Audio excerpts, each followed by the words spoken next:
सबसे पहले तो मैं सबका सबका स्वागत करती हूँ और मैं प्रभु को बहुत धन्यवाद देती हूँ इस अवसर के लिए। हम आज ये जानेंगे कि यीशु में हम आए हैं तो हम उसके पुत्र हैं। राइट?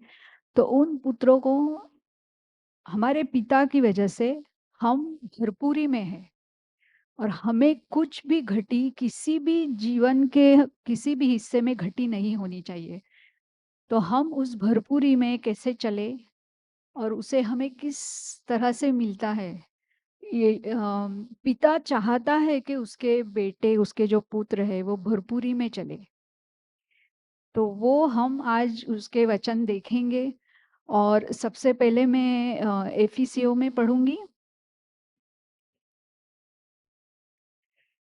एफिसियों 3:17 से 19 कहता है कि और विश्वास के द्वारा मसीह तुम्हारे हृदय में बसे कि तुम प्रेम में जड़ पकड़कर और नेव डालकर सब पवित्र लोगों के साथ भली भांति समझने की शक्ति पाओ कि उसकी चौड़ाई और लंबाई और ऊंचाई और गहराई कितनी है, और मसीह के उस प्रेम को जान सको जो ज्ञान से परे है, कि तुम परमेश्वर की सारी भरपूरी तक परिपूर्ण हो जाओ। अब यहाँ पे वो कहता है कि हम पिता के प्यार को जाने। वो कितना गहरा है, कितना ऊंचा है, कितना लंबा है, कितना चौड़ा है। और जितना हम उसके प्यार को जानते हैं, हम अंदर जानते हैं, हम वचन कितना भी पढ़े लेकिन मन में जितना हम जाने, मुझे मालूम है पूरी तरह से कि वो मुझसे प्यार करता है। बोलना और वचन पढ़ना, लेकिन जब हम दिल से जानते हैं मन में पूरी तरह से कि वो मुझसे प्यार करता है, हम ये जब जानते हैं, वो कहता है उसने हमें, परमेश्वर ने सारी भरपूरी तक पूरी पूर्ण हो जाओगे। और ये हम ऑलरेडी हो चुके हैं क्योंकि हमारे अंदर नया जीवन है। सिर्फ क्या होता है, उसने पूरी तरह से उसके नए, कोई दूसरा वचन दूसरे इसमें वर्जन में कहा है कि वो हमें उसके नए स्वभाव से पूरी तरह से उसने भर दिया है। आप इस समय उसके पूरे पूरे यीशु आप में पूरी तरह से उसका पूरा स्वभाव आपके अंदर है। सिर्फ ये है कि हम दिमाग से जब सोचते हैं ना, तो हम कहते हैं अरे वो इतना प्यार कैसे कर सकता है। बराबर है ना? वो चीज हम अदम में सोचते हैं। इसलिए वो कहता है कि वो आत्मा से हमें शक्ति देगा ये जानने के लिए पूर्ण तरह से कि आपसे वो कितना ज्यादा प्यार करता है, और उस प्यार में वो आपके जीवन में कभी भी घटी नहीं होने देगा। हम घटी में रहते क्योंकि हम उसके प्यार को जानते इस इधर नहीं जानते, इधर वो पूरी तरह से भर चुके हैं। आप ऑलरेडी उसमें हैं, आप बढ़ेंगे नहीं। यीशु धीरे धीरे आप में बढ़ेगा नहीं, वो ऑलरेडी पूरी तरह से आप में बसा हुआ है। उस बीज के अंदर पूरा पेड़ रहता है, लेकिन वो हम इसमें सोच में, जितना मन में और सोच में वो पवित्र आत्मा आपको सामर्थ्य देता है, आपको समझाता है, ताकत देता है। हम धीरे धीरे वो यहाँ पे समझते हैं, अपनी सोच बदलती है। तो हम आगे देखेंगे मत्ती में। ये हम पिता का प्यार देख रहे हैं, अभी पिता को जान रहे हैं, उसका प्यार और उसका मन कैसा है। मत्ती 7:7 से 12 ये वचन में कहते हैं, मांगो तो तुम्हें दिया जाएगा, ढूंढो तो तुम पाओगे, खटखटाओ तो तुम्हारे लिए खोला जाएगा। क्योंकि जो कोई मांगता है उसे मिलता है, और जो ढूंढता है वह पाता है, और जो खटखटाता है उसके लिए खोला जाएगा। तुम में से ऐसा कौन मनुष्य है कि यदि उसका पुत्र उससे रोटी मांगेगा तो वह उससे पत्थर देगा, या मछली मांगे तो उसे सांप देगा? अतः जब तुम बुरे होकर भी अपने बच्चों को अच्छी वस्तुएं देना चाहते हो, तो तुम्हारा स्वर्गीय पिता अपने मांगने वालों को अच्छी वस्तुएं क्यों ना देगा। इस कारण जो कुछ तुम चाहते हो कि मनुष्य तुम्हारे साथ करे, तुम भी उसके साथ वैसा ही करो, क्योंकि व्यवस्था और भविष्य दक्ताओं की शिक्षा यही है। हम अभी इतने सारे यहाँ पे बच्चे हैं जो माता पिता रहते हैं, मुझे ये चाहिए वो चाहिए, हम लोग दे देते हैं, जिद कर रहे हैं, दे देते हैं। वो कहता है, वचन में कहते हैं कि हम जब, जो लोग संसार में भी है, जो यीशु को भी नहीं जानते, वो भी अपने बच्चों को कितना प्यार करते हैं, बराबर है। जो मांगते हैं हम दूसरा कुछ नहीं देते, जो रोटी मांगेंगे तो रोटी ही देंगे, पत्थर नहीं देंगे। तो वो कहते हैं कि आप तो नया जीवन में हो, नया स्वभाव आपके पास है, आपको नया जीवन मिला है यीशु में।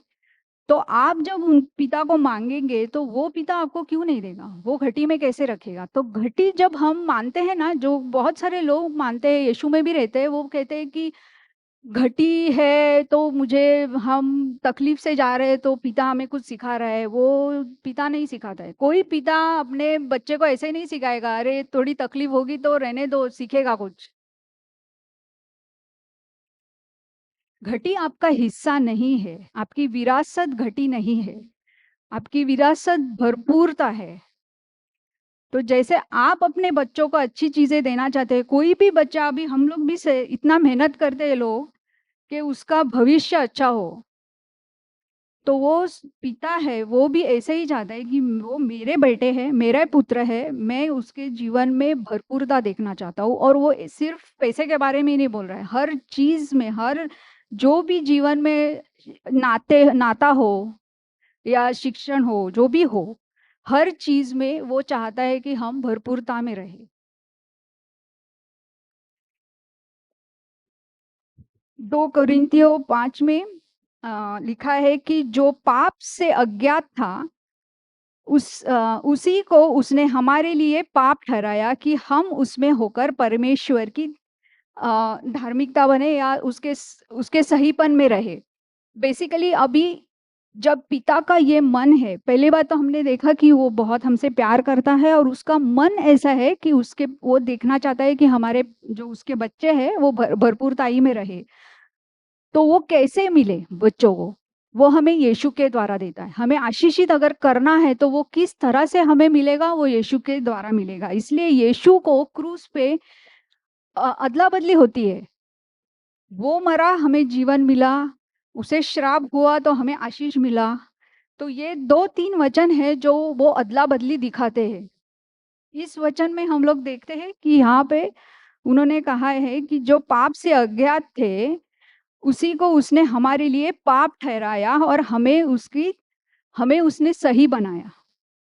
सहीपन के रास्ते पर हम चल सकते हैं। हम अभी पिता के साथ सही है, क्योंकि वो क्रूस पर जाने के लिए तैयार था, वो क्रूस पे गया।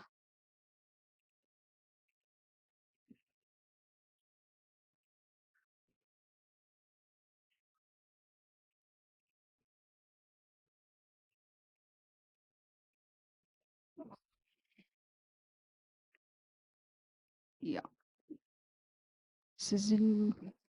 मत्ती 6:33। इसलिए पहले तुम उससे राज्य और धर्म की खोज करो, तो ये सब वस्तुएं भी तुम्हें मिल जाएंगी। अभी ये मत्ती 6 में है ना, पूरा मैंने इधर डाला नहीं है, लेकिन वो शुरुआत ऐसे करते हैं 6 में कि अ, वचन में लिखा है कि तुम चिंता ना करो कि तुम क्या खाओगे, क्या पियोगे, क्या पहनोगे, तुम्हारा भविष्य कैसे होगा।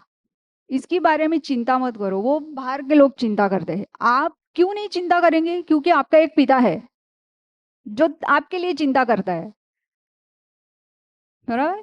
वचन कहता है कि जो भगवान ईश्वर या पिता के आराम में आ चुके हैं ना, वो अपने कामों से आराम पाते हैं। वो आपकी चिंता करता है, आप चिंता करना छोड़ दे। भविष्य अभी उसके हाथ में है, आप अपनी भविष्य का चिंता करना छोड़ दे।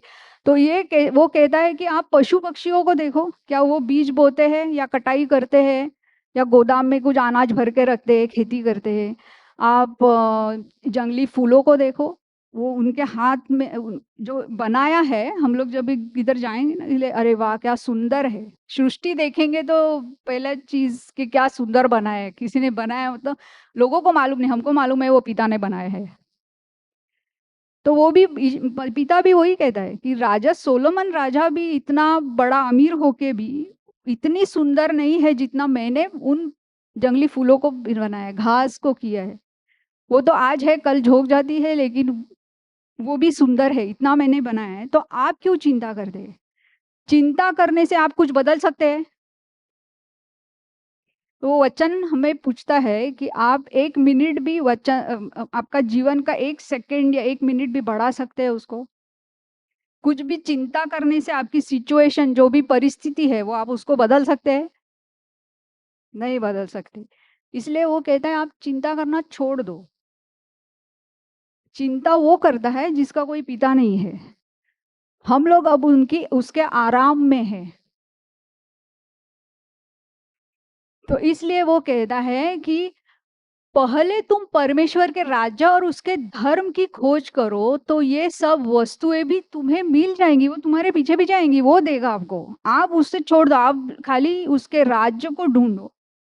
मतलब बेसिकली हमें सोच, हम कौन है उसमें, उसमें से यीशु के जो किया क्रूस में, उसमें से हमें क्या मिलता है। खोज करो मतलब वो आपके अंदर ही है, लेकिन हमें उसे जानना है, उसने क्या किया है। मैं कौन हूँ? मैं उसका पुत्र हूँ और मैं आशीषित होना चाहता हूँ।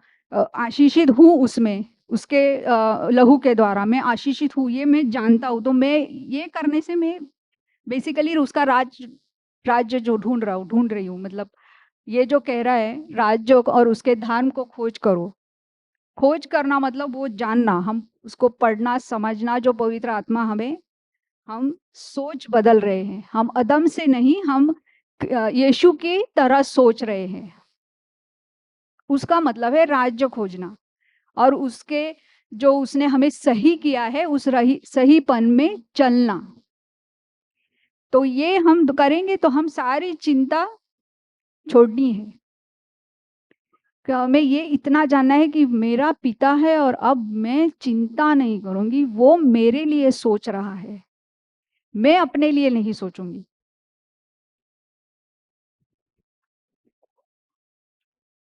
What was that? Yeah, so okay, that is next.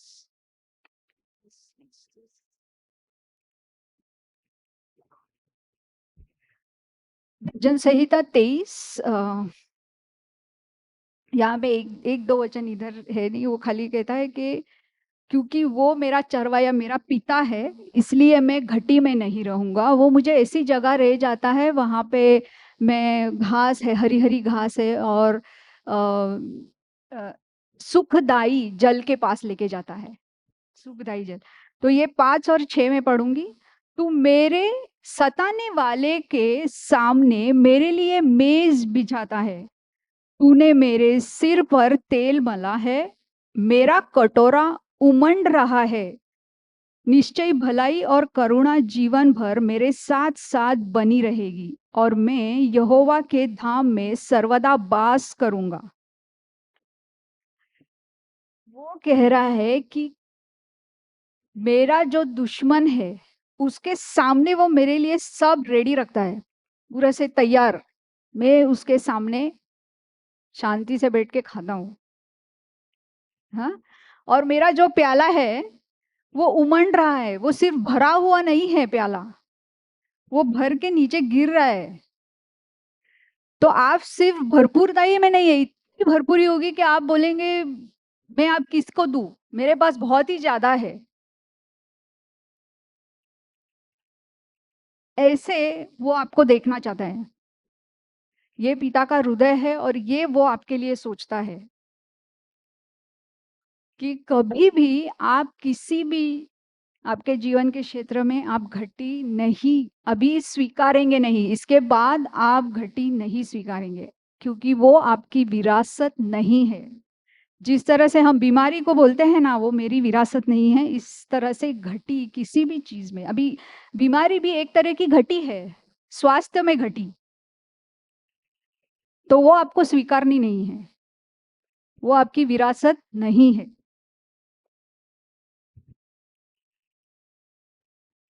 नीति वचन में नीति वचन 12 का 28 उसमें कहा है, धर्म के मार्ग में जीवन मिलता है और उसके पथ में मृत्यु का पता भी नहीं। जो हमें वो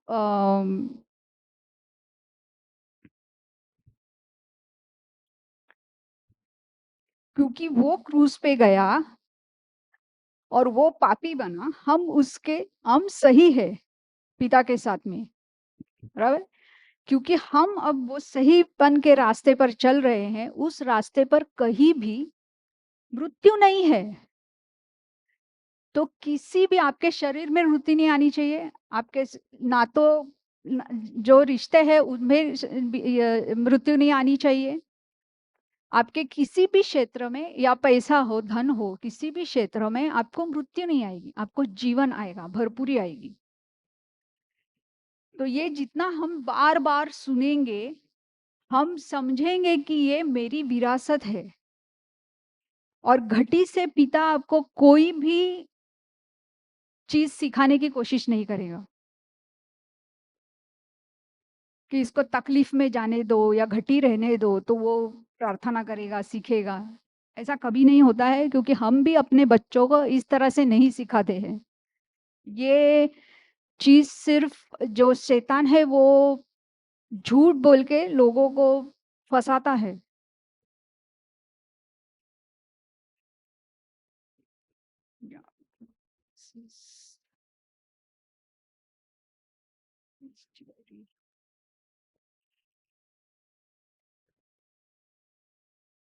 गलतियों 3:13। Okay wait once.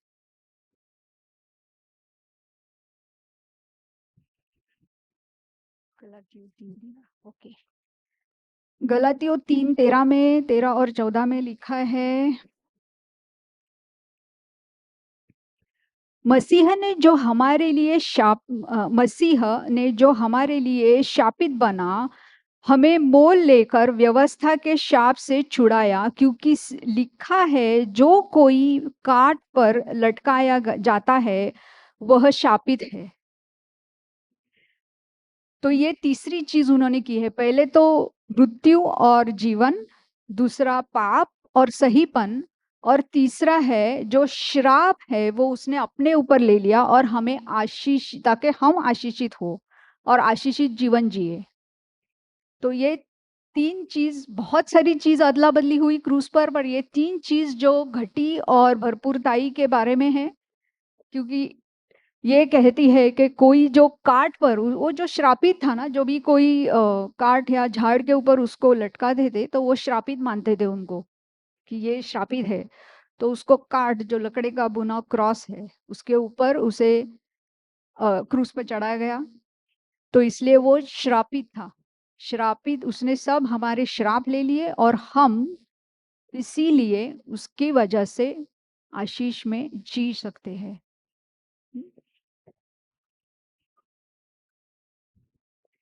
एफिसियो 3:7 में लिखा है कि हमारे प्रभु यीशु मसीह के परमेश्वर और पिता का धन्यवाद हो कि उसने हमें मसीह में स्वर्गीय स्थानों में सब प्रकार की आशीष दी है, जैसा उसने हमें जगत की उत्पत्ति से पहले ही उसने हमें चुन लिया है। उसने आपको कभी चुना?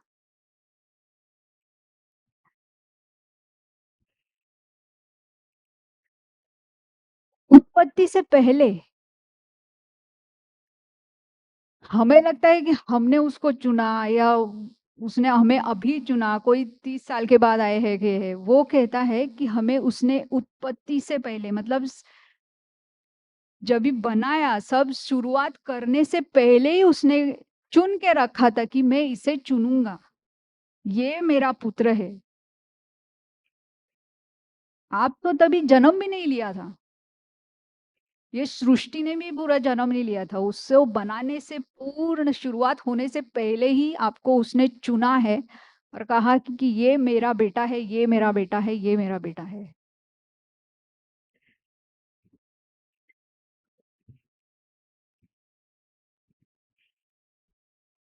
कि हम उसके निकट प्रेम में पवित्र और निर्दोष हो। ये कहते हैं प्रेम में हर जगह उसके प्यार को बार बार वो दोहराते हैं कि वो प्यार से हमें चुनते हैं। एक वचन कहता है कि वो प्यार और घबराहट में हमें बनाते हैं। उसने हमें हमारे माँ के पेट में बनाया है, तो वो हमें प्यार से प्रेम और पवित्र और निर्दोष हो, पवित्र और निर्दोष बनाया क्रूस यीशु के। यीशु क्योंकि यीशु क्रूस पे चढ़ा, हम पवित्र और निर्दोष हो, ये उसने पहले ही चुन के रखा कि आप कभी भी ये होगी, ये मेरा पुत्र है और ये निर्दोष होगा और ये पवित्र होगा। और अपनी इच्छा की सुमति के अनुसार हम अपने लिए पहले से ठहराया कि यीशु मसीह के द्वारा हम उसके लेपालक पुत्र हो, कि उसके उस अनुग्रह की महिमा की स्तुति हो जिससे उसने हमें उस प्यारे में सेत में दिया। अभी यहाँ पे वो क्या कह रहा है कि उसने पहले से हमें चुन के रखा था कि हम यीशु में जब आए तो धरती के क्षेत्र में नहीं, स्वर्ग के क्षेत्र में हम अभी आप उसके साथ बैठे हो। आपके यहाँ पे आप सोच रहे हैं मैं यहाँ बैठी हूँ या बैठा हूँ, लेकिन आप जो पुत्र है वो आप आत्मिक रूप में आप यीशु के साथ बैठे हैं। और उसने अभी ऑलरेडी आपको पूरी तरह से आत्मिक रूप में सब आशीषित दी है। सारी आशीषें आप में अभी ऑलरेडी है, पहले से है। जब हम आत्मिक रूप से जन्म लेते हैं, नया जीवन होता है, हम उसके साथ उस क्षेत्र में बैठे हुए हैं। क्योंकि हम इन आंखों से इस क्षेत्र को देखते हैं, हमारा ध्यान वहां पे नहीं रहता। तो वो हमें ध्यान पवित्र आत्मा के द्वारा उनके के हमें सोच बदलनी है। हम उसके साथ अब भी इस वक्त भी यीशु के साथ आप उस क्षेत्र में उसके साथ बैठे हो और सारी आत्मिक आशीषें आप में है।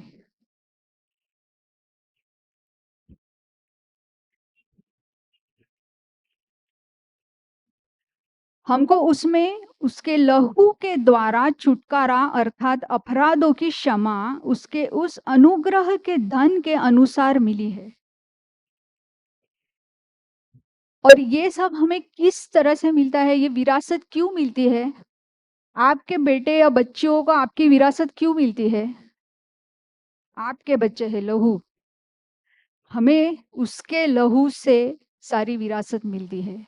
जो लहू उसने क्रूस पे बहाया, वो लहू से हमें सारी विरासत जो आत्मिक रूप से पूर्ण जो सारी आशीषें है जो आपको मिली है, वो उसके लहू के द्वारा मिलती है, उस लहू के कारण मिलती है। तो हमें ये चीज याद रखनी है कि वो हमसे बहुत प्यार करता है। उसकी चौड़ाई ऊंचाई ये इतनी हमें बार बार कि नहीं, वो मुझे प्यार करता है और उसका हृदय ऐसा है कि वो मुझे भरपूरी में देखना चाहता है, घटी में देखना नहीं चाहता। वो एक पिता है जो बहुत प्यार करता है और बच्चों को भरपूरी में देखना चाहता है, घटी में देखना नहीं चाहता। और हमें ये सब पहले से ही यीशु के द्वारा उसके लहू के कारण एक रक्त का नाता है, उससे हमें ये विरासत मिलती है। और ये आपका आपकी विरासत यही है। आप अगर दूसरा भी आई कोई आके बोले तो आपको उसे नाकारना है, नहीं, मैं उसका पुत्र हूं और मैं आशीषित जीवन जीऊंगा।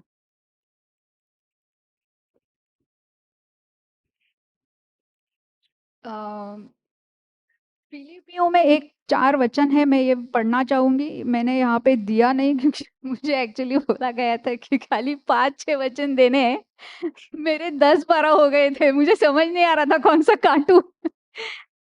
तो और वहाँ फिलिपियों में कहा है कि और मेरा परमेश्वर भी अपने इस धन के अनुसार जो महिमा सहित मसीह यीशु में तुम्हारी हर एक घटी को पूरी करेगा। उसका धन कितना है? वो पिता है, उसने ये सारी सृष्टि ये उसकी है और वो स्वर्ग का राजा है। उसका धन कितना है? उस धन के अनुसार वो आपकी हर घटी को पूरा करेगा। तो घटी आपकी विरासत नहीं है। आपका प्याला हमेशा भरा रहेगा और उमंडेगा, सिर्फ भरेगा नहीं। बराबर है? आमीन। या तो ये वचन है और मैं थोड़े 1-2 मुझे कहा गया कि मुझे गवाही देनी है मेरे जीवन के बारे में। और थोड़ी पहले तो मैं एक छोटी गवाही दूंगी कल की। रात को ये पीडीएफ में हम ये बनाते बनाते बहुत देर हो गई थी, तो मैं देर रात तक थोड़ा सा उसको पढ़ रही थी, कर रही थी। फिर बाद में मैंने अलार्म लगा के मैं सो गई, थोड़ा 10-15 मिनट के बाद सो गई। तो मुझे सडनली मतलब ऐसे नहीं कि बार बार चेक हम लोग कभी कभी करते हैं ना, वैसे नहीं था। ये डिस एकदम अलग लगा मुझे कि मुझे अलार्म देखना चाहिए, वापस चेक करना चाहिए। तो मुझे समझा कि ये पिता ही थे और पवित्र आत्मा थी जो मुझे कह रहे थे। और मैंने जो भी देखा, मैंने देखा कि मैंने वो शुक्रवार का अलार्म लगा के रखा था। मेरे कभी ऐसे गलती नहीं हुई है। मैं हर संडे को लगाती हूँ, रविवार को लगाती हूँ। तो ये कैसे हो गया पता नहीं, वो शायद लेट हो गया था तो गलती से लग गया था और मैंने देखा। तो फिर मैंने कहा धन्यवाद पिता कि मैं बराबर उसको रीचेक करके लगाई। तो ये छोटी सी गवाही है, लेकिन मैं अपने पिता की यही खूबी है, मैंने देखा है मेरे जीवन के में कि वो सिर्फ बड़े बड़े चीजों में ध्यान नहीं रखता। वो हर आपके छोटी छोटी चीजों में भी उसे चाव है, उसे यू नो वो चाहता है कि मैं हर उस छोटी चीज में मैं उसमें रहूं। तो बहुत खूब है उनका हृदय। हम सोचे देखे दूसरे के जीवन में। उसने मुझे वही कहा है कि तुम, मुझे कहता था देवयानी तुम ज्यादा सुनने से ज्यादा देख कर सीखा करो, दूसरों को देखो। मैं उसने मुझे देखकर बहुत कुछ सिखाया है। तो मेरी गवाही यह है कि मैं एक महाराष्ट्रन फैमिली में पली बड़ी मतलब जन्म हुआ है मेरा। लेकिन मैं छोटी थी तभी बचपन बहुत कठिन था। ज्यादातर मेरे शुरुआत के साल में मेरे नाना नानी के घर में थी। और बाद में 6ठी-7वीं कक्षा के बाद में मेरे माता पिता के पास आई। जब मैं 13 साल की थी तो मेरे पिताजी गुजर गए। और उसके बाद मतलब बहुत डिफिकल्ट था। तो मुझे जीने का कुछ इच्छा नहीं थी। तो बार बार ऐसे मरने के ख्याल आते थे। और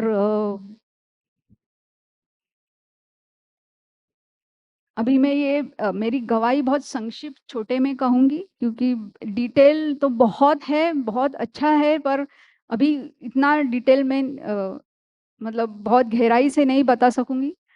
तो थोड़ा चीजें आगे पीछे होगी।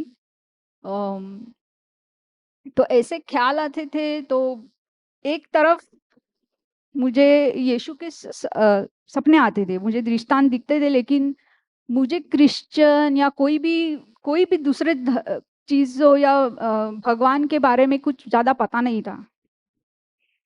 तो मुझे समझ नहीं आता था वो जो मैं देखती थी। मैं मुझे याद रहता था लेकिन ये कौन है क्या है मुझे कुछ समझ नहीं आता था।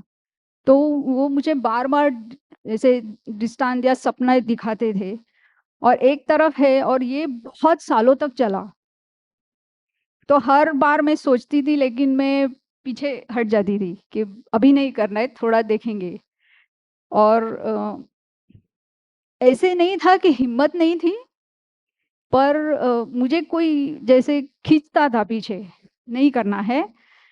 एक सबसे एक बार तो मैं बहुत नज़दीक गई थी ऐसे करने के लिए, तो पता नहीं, लेकिन मुझे अंदर इतना स्ट्रांगली, बहुत स्ट्रांगली पता था कि अगर मैं कुछ गलत करूँगी, तो मेरे माँ या परिवार पे बहुत आ जाएगी, खास करके मेरी माताजी पर। तो मैंने वापस से बंद कर दिया कि भई। और मुझे नहीं पता, क्योंकि मैं तब स्कूल में थी, बहुत छोटी थी, तो वो जानकारी मुझ में कैसे आई वो मुझे पता नहीं। मैं अब बोल सकती हूँ कि वो पिता थे, लेकिन तब मैं कुछ बोल नहीं सकती थी कि वो कैसे। मैं जानती थी, बस मैं जानती थी, और वो इतना स्ट्रांग था मुझ में कि मैं बस पीछे हट गई। तो मेरा स्कूल जो था, वो एक चर्च के बाजू में था। तो मैं आते जाते देखती थी, और एक दो बार ऐसे हो गया कि जब भी मैं बहुत परेशान थी, तो मैं वहाँ पे गई, और वहाँ पे सब खाली हो जाता था ना, मैं वहाँ पे जाके बैठती थी और मैं उससे बात करती थी, लेकिन मुझे उसका नाम भी मालूम नहीं था। तो मैं उससे मेरी सारी परेशानियाँ बात बताती थी, और मुझे बहुत शांति मिलती थी। वहाँ जाके सिर्फ बैठती थी, मैं लास्ट बेंच पर जाके बैठती थी वहाँ पे, और मुझे बहुत शांति मिलती थी। तो मैंने वो करना चालू किया। हर बार कुछ होगा, परेशानी होगी, मैं देखती थी, लेट तक रुकती थी, सब खाली हो जाएगा तो लास्ट बेंच पे जाके बैठ के वहाँ पे बात करती थी। और मैं सोचती थी भाई ये कौन है, क्योंकि वहाँ पे क्रूज पे वो ऐसे लगा के उनका था ऐसा। तो मैं सोचती थी भाई ये कौन है, मुझे इनका नाम भी मालूम नहीं, लेकिन मुझे यहाँ पे अच्छा लगता है, शांति लगती है। तो मैं बार बार वहाँ जाने लगी। और वो सपने, फिर सपने भी आ रहे थे। मुझे आज तक वो जगह याद है। वो सपना, एक सपना तो वो बार बार देते थे, वो बहुत प्यारी जगह थी, और वहां पे मैंने यीशु और पिता दोनों को देखा है। तो वो अब मुझे समझता है, तब मुझे समझ में नहीं आता था कि ये कौन है और मैं इन्हें क्यों देखती हूँ। तो मतलब ये ऐसा था ना कि एक तरफ दुश्मन भी मेरे पीछे था, और एक तरफ पिताजी भी मुझे ऐसा खींच रहे थे कि भाई मैं तो इतनी छोटी थी कि कुछ समझ में नहीं आता था। फिर बाद में कॉलेज गई, और धीरे धीरे फिर हमारे जो एक पड़ोसी थे, वो महिला थी, वो यीशु की पुत्र हैं। अब वो यहाँ नहीं रहती, पर उन्होंने मेरे माताजी को एक बाइबल दिया। तो मैं वो बाइबल पढ़ना चालू किया, और उसमें मुझे कुछ समझ नहीं आता था, मैं खाली नीति वचन पढ़ती थी। दो दो लाइन के रहते हैं, बहुत। मैं छोटी थी, कुछ समझ में नहीं आता था। मैं कहाँ शुरू करूँ, कहाँ खत्म करूँ, मैं खाली वो नीति वचन पढ़ती थी, और उससे भी मुझे शांति मिलती थी। फिर धीरे धीरे थोड़ा समझ में आने लगा। वो भी कहती थी, कभी हमें कुछ रहता है, फैमिली में हेल्प रहता था, तो वो कहती नहीं, मैं यीशु के नाम में प्रार्थना करूंगी, उसी के नाम में करूंगी, आपको चलेगा तो ठीक है। तो हम लोग, हाँ ठीक है, चलेगा ये। तो दोनों तरफ मेरा जो टसल था, एक दिन मैंने ऐसे ही, जब भी बहुत ज्यादा हो गया, मैंने ऐसे ही प्रार्थना की। मुझे, क्योंकि मैं जिस परिवार से हूँ, हमारे इधर बहुत सारे भगवान रहते हैं। फिर हम लोग में मुझे वो बहुत अजीब लगता था, कंफ्यूज लगता था कि भाई किसको, एक को कोई और कोई मदद नहीं आ रही थी। जिससे जिस इंसान को मैंने कहा था, वो उनको भी कोई वो हेल्प नहीं कर पाए। तो फिर मैंने कहा कि भाई मैं तो नास्तिक नहीं हूँ, मुझे मालूम है एक ईश्वर है। और मैं ये भी कैसे पता नहीं, मैं जब भी प्रार्थना किया, मैंने कहा कि मुझे पता है कि एक जीवित तुम ईश्वर हो। मैंने जीवित क्यों कहा ये मुझे मालूम नहीं। मैंने कहा एक जीव तुम आकाश में, मैंने कहा कि भाई तुम एक जीवित ईश्वर हो। तुम कौन हो मुझे पता नहीं, लेकिन मुझे मदद चाहिए। आप अगर मुझे मदद करोगे, मेरी मदद करोगे, तो मैं आपको पूजूंगी, आप कौन सा भी ईश्वर आप कहोगे। तो फिर थोड़े दिनों के बाद वो जो हमारी पड़ोसी थी वो आई, वो जन्म से यहूदी है, लेकिन वो नया जीवन हुआ है उनका और वो पुत्र है। तो इतने सालों से वो हमें पहचानती है, लेकिन और मैंने उनसे कभी कुछ नहीं कहा था। इनफैक्ट मैं उनसे भाग जाती थी क्योंकि वो विदेशी है और वो इंग्लिश इतना अच्छा बोलती थी। मैं छोटी थी, मुझे इंग्लिश ज्यादा अच्छी आती नहीं थी तभी, तो मैं भाग जाती थी उनको देख के। तो वो जब भी विदेश से आई तो उन्होंने पहले टाइम मुझे पूछा कि भाई तुम ऐसे क्यों हो, हम बात करेंगे, मैं तुम्हारी मदद करूंगी। तो मुझे बहुत अचंभा हुआ कि जो चीज मैंने किसी इंसान को नहीं कही कि मुझे मदद चाहिए, ये इतने साल से कभी उसने मुझे कहा नहीं कि मैं मदद करूंगी, और वो सडनली आके मुझे बोलती है कि मैं तुम्हारी मदद करूंगी। तो फिर उसके बाद से मुझे थोड़ा बोला, ये नहीं, ये यीशु में प्रार्थना करती है, उनके नाम से प्रार्थना करती है, वो बाइबल में पढ़ती हूँ, मैं चर्च जाती हूँ तो मुझे वो शांति मिलती है, कुछ समझता नहीं है। लेकिन फिर धीरे धीरे समझ में आने लगा, जैसे यीशु मुझे बोलने लगे। फिर 2001 में मुझे पता है अप्रैल में मेरा नया जीवन हुआ। तो ये संक्षिप्त में मेरी, छोटे में मेरी स्टोरी है। और बहुत अच्छा सफर रहा है अभी तक, कठिन हो कैसा भी हो, लेकिन वो मैं मुझे लगता था मेरी गवाही ये है कि मैं तुम्हें कभी नहीं छोड़ूंगी, मैं तुम्हें पूछती हूँ। लेकिन अब समझ में आता है कि सबसे बड़ी गवाही ये होती है कि वो हमें कभी नहीं छोड़ता, वो हमें बांध के रखता है। कोरिन्थियो में उसने मुझे वचन दिया, पहले कोरिन्थियो में है, दोनों दोनों फर्स्ट और पहले और दूसरे कोरिन्थियो में का दोनों का पहला ये, अध्याय है, उसमें लिखा है कि वो मुझे यीशु में पक्का रखता है, स्ट्रांग। हम लोग जो बोलते हैं ना, मैं नहीं, मैं उसको बोलती थी नहीं, तुम मुझे अंत तक यीशु में स्ट्रांग पक्का रखोगे, मैं तुम्हारे ऊपर हूँ। तो ये छोटी छोटी चीजें हैं, और मेरे घर में भी बहुत सारी चंगाइयाँ मिली है, खास करके मेरी माता जी को बहुत सारे ऑपरेशन से उसने बचाया है। अभी वो रास्ते में है आने के, जानने के इशू में। अ, और मैं आज खुद, उसने मुझे आश्चर्यचकित किया है क्योंकि मैं स्टेज से बहुत डरती थी। मैं बहुत डरती थी, मेरे आज भी उसको बोला, मुझे पता नहीं वो बोलने वाला है, मैं नहीं बोलूंगी।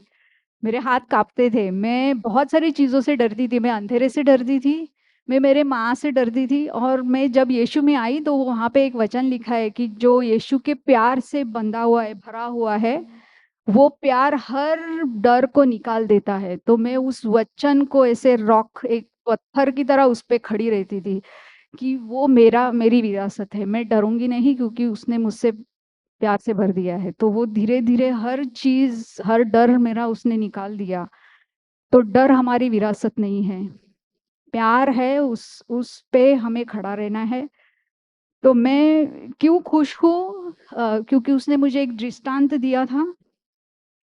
मैं उसका आधा ही भाग बताऊंगी आपको कि वो मुझे एक नदी में लेके गया यीशु, और हम तैर रहे थे अंदर, ऊपर भाग में नहीं, डीप थोड़ा अंदर।